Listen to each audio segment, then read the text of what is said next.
Mae rwyl yn arbennig a gallech chi creu ffrindiau newydd. Mae'n cyfle briliant i darganfod llyfrau newydd.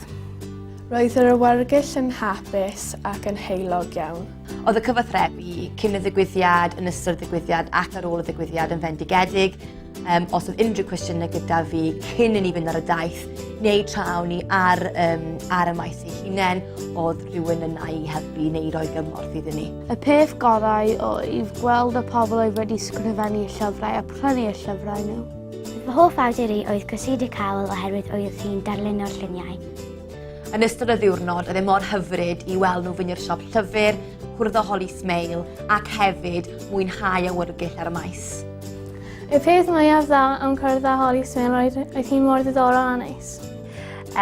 Roedd yn diwrnod arbennig i'r plant, roedd cyfleoedd gwych iddyn nhw, roedd wedi cael profiad llenyddiaeth yn wahanol i'r arfer ac roedd hwn yn sicr wedi ei sbarduno.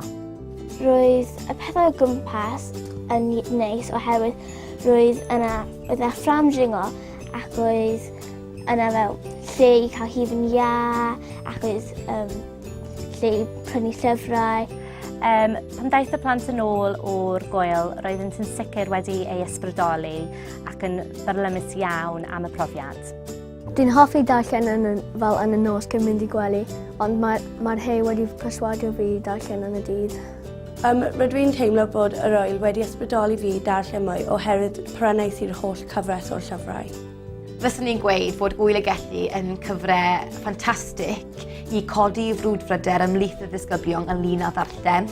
Mae cyfle i cwrdd awduron, fynd i siopau llyfrau a fwynhau ar awyrgell ar y maes. Yr un gair byddai'n disgrifio'r hei yw anturiaethus.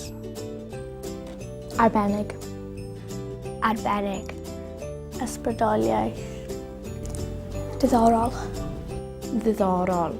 Diddorol. Ardderchog. Bythgofiadwy. Cyfle wych. Ardderchog. Hwyl.